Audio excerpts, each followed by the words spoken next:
Oh, welcome back to Classic Large Car Garage. Today we're going to be back on old Frankadoodle here. So in the previous video, got the tanks welded back up, got them mounted on the truck, got it running, and still needs a little today, Junior, more fine tuning to be done. So we've got wheels to put on and some other stuff we found that we're going to show you here in a jiffy. So, well, let's get at it.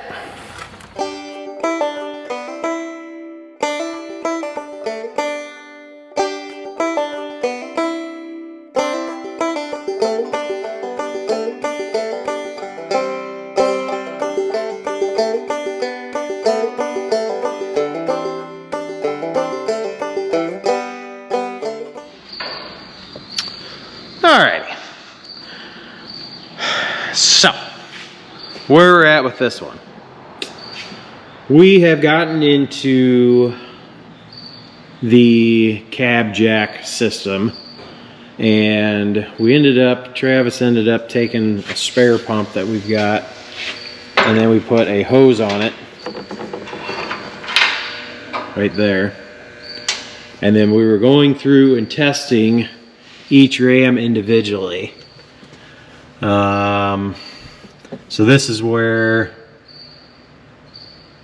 you would get fluid from, because it has the return side. Yeah, the return side. It has a push pull. So basically, when you are pushing the cab up, you know, your fluid's coming in down here. This line, yes. So this. It comes in here, goes to a T, goes to the ram, then this goes to your lock cylinder up there. And then when you're trying to bring the cab back down, it's the fluid's going this way and pushing the ram back in. Anyway, there was a comment on one of our other videos on this truck, and I believe it's Wayne. I hope I'm getting the name right. I'm not going to say the last name. I don't know if that's his last name or not. But anyway, Wayne, you know who you are, mentioned that they have check valves. And so I did not know that. So that was good to know. But anyway, if I could show that. So there's a little screen in there. We took one apart already, but accidentally threw all the stuff away because it was no good. Anyway, there's a little ball in there. There's 2 springs. And so basically when you're jacking the cab up, the fluid can't go in that way, which is what we were having problems with. It was just kind of wanting to backfeed and then just kind of keep making a circuit there. But anyway, when you pump the cab down, it's pushing the fluid that way, and the spring on this end is not as strong, or wasn't as big.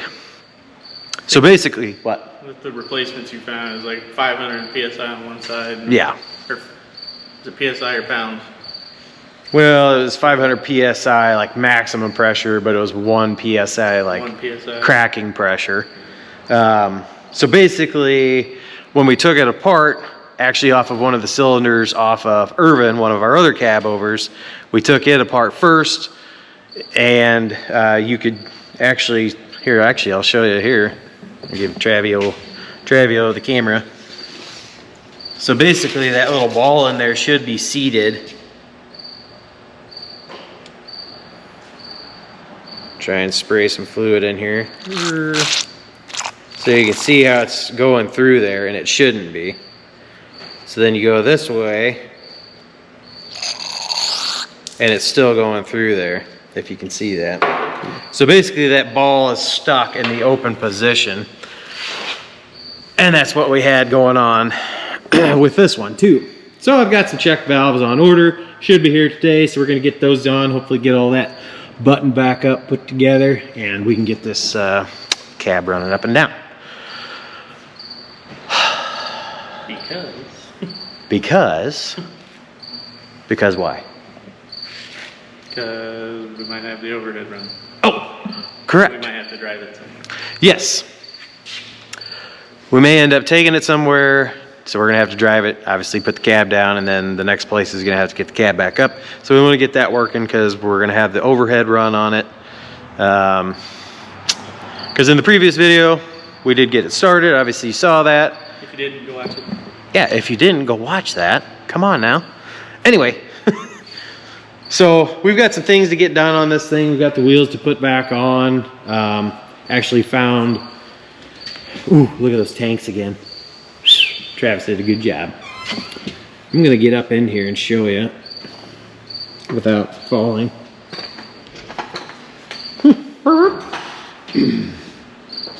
So when we were up in here putting the fuel tanks together, I was sitting here looking at this yoke end here, and I don't know if I'm gonna be able to show it. Anyway, here. No, you probably can't hold it either. No, that's not gonna do it. You put it on the drive shaft itself? Well, that'll probably just bounce up and down. Basically, we've got a lot of play. Here, we'll give that a try. It's probably gonna bounce you around. You know, life is a struggle. Basically, Travis has got it. I don't know if you can get down in there. Basically, our yoke nut, look at that, is loose.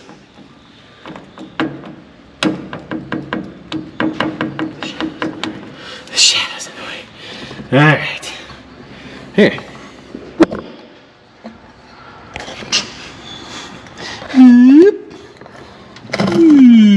There we go. Try that. So basically, I don't know if you can see that, but that yoke is completely loose. Look at that. There's that much turning, and the input shaft isn't moving yet. So, add to the list of goodies that we've got to accomplish. So, without further ado, we're gonna get a bunch of stuff cleaned up and we're gonna start tackling some of these issues. Like I said, we're still waiting on those check valves. Thank you. Still waiting on those check valves to come in. Those will be in this middle this morning, I believe. And oh boy. We're gonna do a couple other things and get to it. Here comes the fun.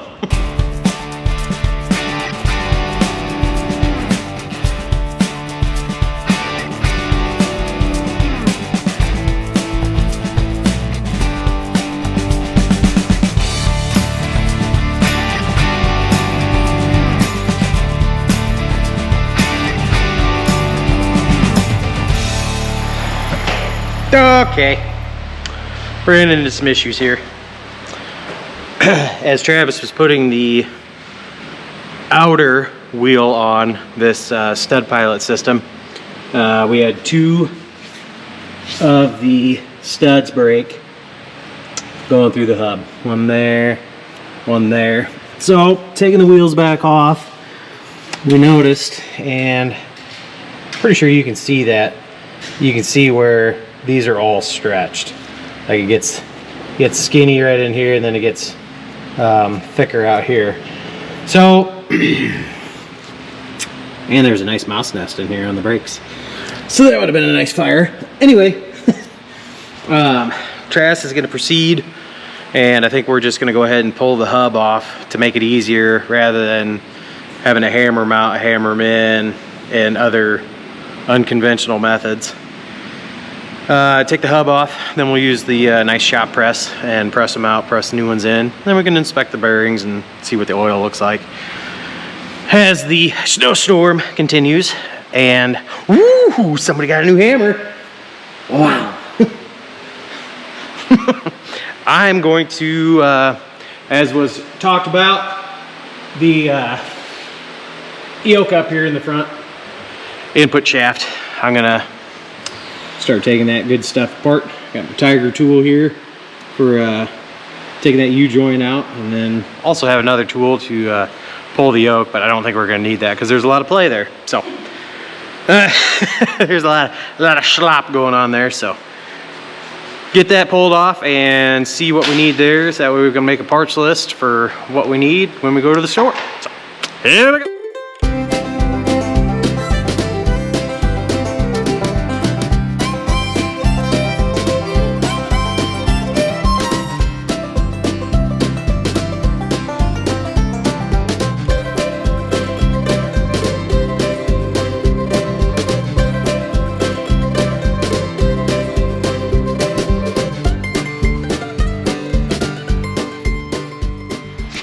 Alrighty, got the drive shaft off, so now you can kind of see if I can hold the camera straight. Quite a bit of play there. As you can tell, the shaft is not moving. So, need to get that off and take a look at the loop.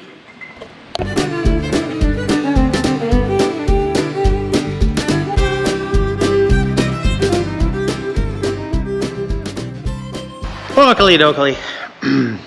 So, just working on the drive line here. I have the old yoke off here, got it all cleaned up. I don't know how well you're going to be able to see this. I'm going to try and get you in there. Yeah, it's not going to, whatever, focus, but take my word for it. Basically what we got going on, you can kind of see it. These splines, they have a real sharp point like a mountaintop. And that's the wear that it's showing. If you flip it over, you can see on these it has more of a flat surface when it gets to the top, so there's more meat there, and you can kind of see, yep, that's even better. You can kind of see where it was wearing. Let's see if I can hold this just right so you can see. Terrible, there we go. So you can see right down in here, that's where the shaft was wearing, and then this up here on the top end is the good material. So it's got quite a bit of wear to it. So I did end up getting a new yoke and put a new U-joint in, put a new seal in. Let me get you up here and I will show that to you. Got it all greased. Got the nut back on, and it is much nicer, much tighter. And as far as finding that yoke, tried going through our local Kenworth dealer. It had a stamping on the old one. It did not go to anything in their computer system. Plus with these old trucks, they have to go to what they call the old fish cards. And so basically what I ended up doing, it is a Meritor Rockwell axle. And basically I went on their website. There's like the stamping in it.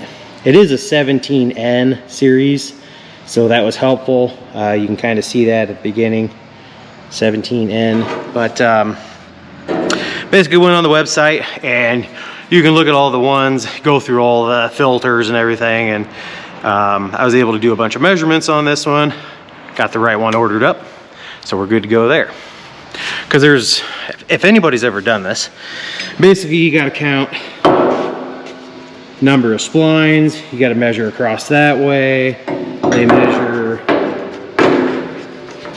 this diameter. They measure inner diameter. They measure, let's see if I can do this. They measure, you know, from there to the center of your U-joint where the holes are.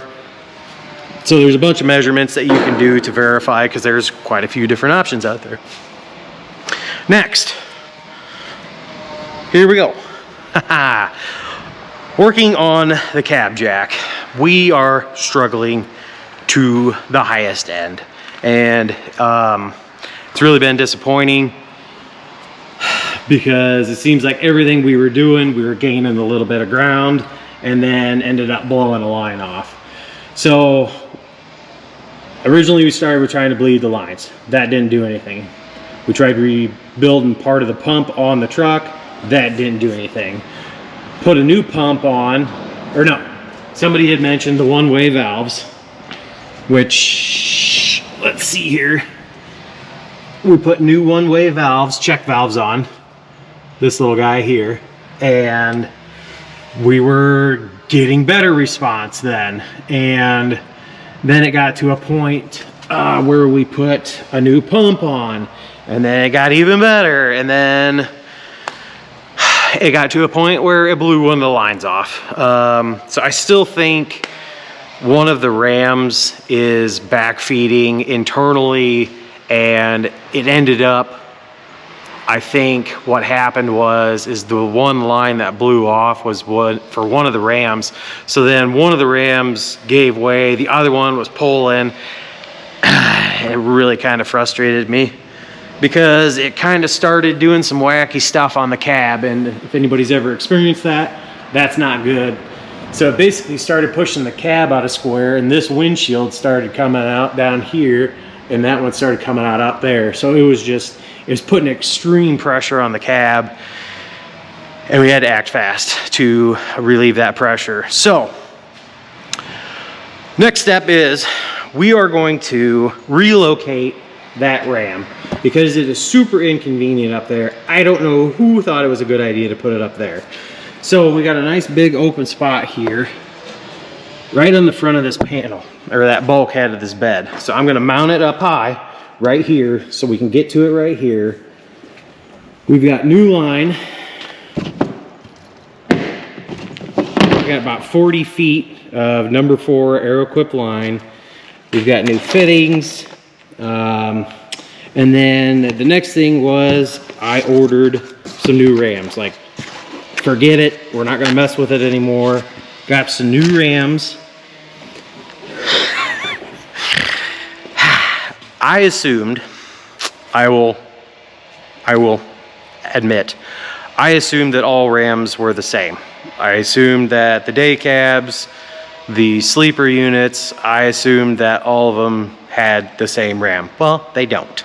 Held that up there, and it's about 4 inches longer. So went on to Power Packers, because that's the brand. Went on to Power Packers website. Again, did some measuring, and so Wayne over there, I measured his with the cab down, and it's the same length as the one on Frank here. So got the correct measurement, went on the Power Packers website, found the correct rams. So I have those on order, so I'm waiting on those.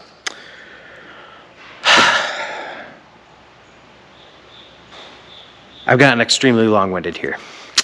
I know. Trying to explain everything, tell you where we're at. So now, what we are going to do is, while we wait for those rams, like I said, I'm going to get that ram relocated and start making lines.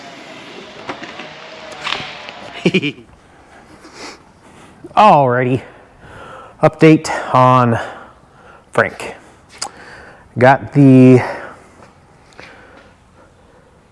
new rams in today, so I'm going to put those in.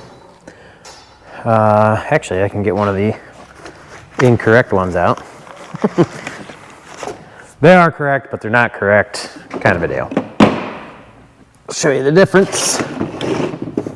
It's quite a bit. Okay, here we go. So there's your difference in length.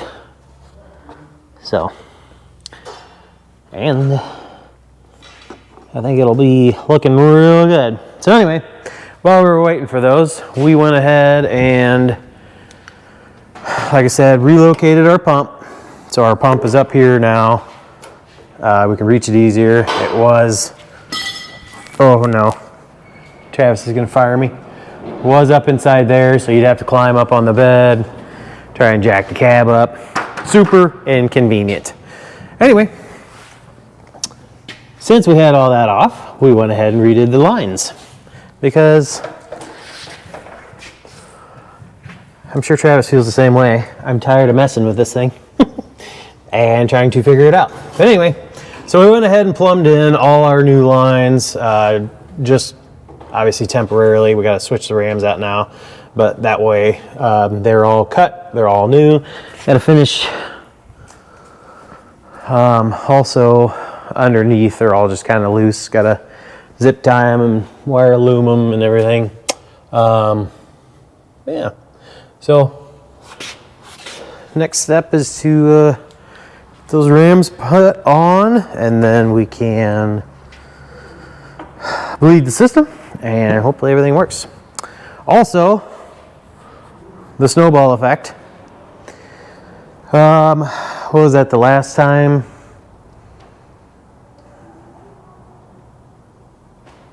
That was in a couple other videos. Did we have to, we had to jump it again this time, didn't we? Yeah, we started it with the new pump. Yeah. Yes. Charge it. That's correct. I think that was in the last video.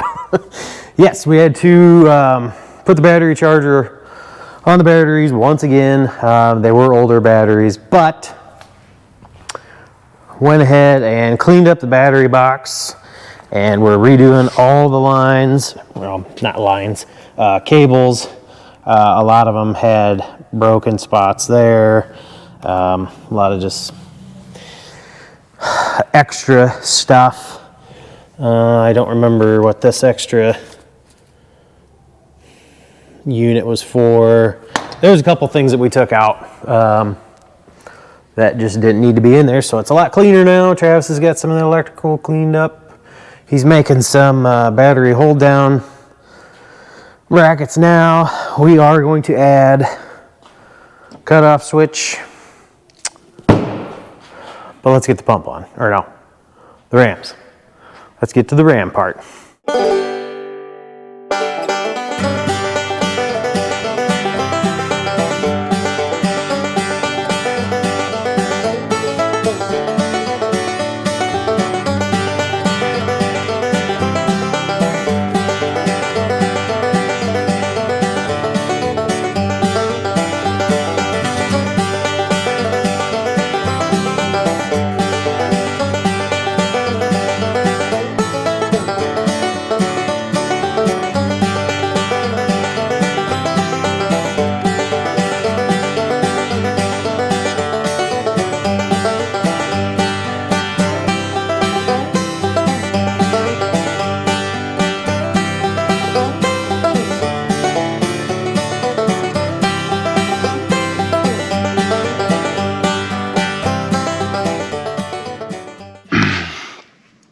Okay, update for Frank. We got our cab jack rams in, and everything lined up real nice. Got our lines all in, connected. They are all tidied up. The ones that go underneath the front, the ones that go back to the pump. We showed you that we relocated the pump up to here. Show you the left ram. Pretty much same thing, just fewer lines. Yeah, everything's looking good. Everything's tight. Made new pins. That's really bright. Let me get that. There we go. Made new pins. I'm basically out of a bolt up front here. The one on the passenger side was bent, so that's nice and fresh with some anti-seize on it for the next guy that has to work on it. And then had mentioned the batteries. Travis has got the batteries all hooked up, wired up. We did new battery cables over to the starter, and then we put in some kill switches. We have another truck that has 2 kill switches, so we just kind of mimicked that. Double security, and like I said, we kind of got all this stuff back here all cleaned up. There's some extra items in here that didn't need to be. They kind of fed, I don't know, what would you call it, like a Plug they had in the back. Yeah, it was a plug for like a dryer. So we got rid of all that back there because I think that was for the trailer that they used to pull with us. So we got rid of that.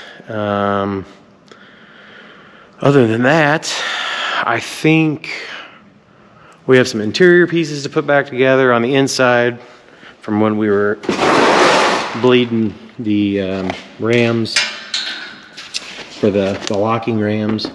So we got to put our interior pieces back in yet. Put our wheels on. Travis did. Should I show him the bumper? I don't know either. Put Travis on the task of putting a little polish on the front bumper. And get you back here. It's looking real good. Looking better than what it was. I'd probably say this is probably original bumper would be my guess. So it's got a lot of road scars, but it was in good enough shape, I thought, that we could put a polish on it. I think it looks good. It's an aluminum bumper, so kind of neat. Polish up the old original, but we're gonna get the wheels on, get the interior in, and then we're gonna take it out to a place that we're gonna have do the run the top end and hopefully get this thing a little bit better response on the accelerator. We also relocated the plug, lock heater plug. So that's that. Other than that, oh, we do have one random red wire, so we're kind of keeping an eye on that. It goes to this, would you call that a solenoid there? Goes to this solenoid back here, and then it's got a wire or a cable, battery cable that goes to the back side of the alternator. And then there's this little black wire here. So we're not quite sure what that dude goes to. Here's Travis's battery hold down thing that he made. It really looks way better and cleaner. But that's kind of the stuff we want it to look like. Want it to look nice and clean. So let's get the rest of this done, and then we'll probably, like I said, drive it out to the next place. So.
And that's a wrap. Woo. Well, that's a wrap for Frank. We got him delivered out to the next place that's gonna do a little engine work for us and hopefully get that running better. So like, share, subscribe, and we'll see you in the next one. Oh no.